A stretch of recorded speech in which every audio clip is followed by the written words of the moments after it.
హైదరాబాద్లో డ్రగ్స్ కలకలం రేపింది.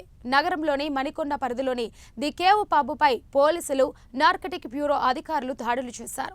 ఈ దాడుల్లో డ్రగ్స్ తీసుకున్నట్లు అనుమానం ఉన్న 55 మందికి టెస్టులు చేశారు. వీరిలో 24 మందికి పాజిటివ్ రావడంతో పోలీసులు వారిని అదుపులోకి తీసుకున్నారు.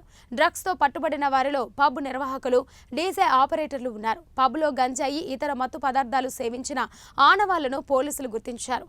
తాము దాడులు చేసిన సమయంలో పబ్లో ఉన్న 55 మందికి డ్రగ్స్ టెస్టులు నిర్వహించామని పోలీసులు తెలిపారు. డ్రగ్స్ తీసుకున్నట్లు తేలిన వారిని పోలీసులు అదుపులోకి తీసుకొని విచారించనున్నారు. ఇంకా ఎవరైనా ఉన్నారా అనే కోణంలో పోలీసులు దర్యాప్తు చేస్తున్నారు.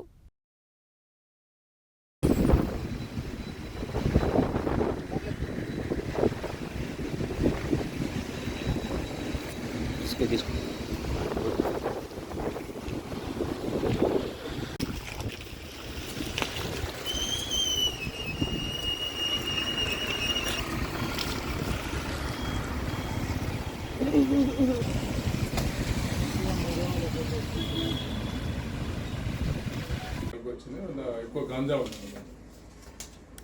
గాంజా తీసుకున్నట్టు మనకు పాజిటివ్. అంటే మీకు ఎట్లా ఇన్ఫర్మేషన్ సోర్స్ అంటే అక్కడ లిక్కర్లో ఏమైనా మిక్స్ అవుతుందా? అక్కడ ఉన్న ఆల్కహాల్ ఏమైనా మిక్స్ అవుతుందా? లేదు, ఇంకా ఎంక్వైరీ చేస్తున్నాం ఎలా జరిగిందనేది. వాళ్ళ బ్లడ్ శాంపుల్ తీసుకుని చెక్ చేస్తే రేపు తెలుస్తుంది.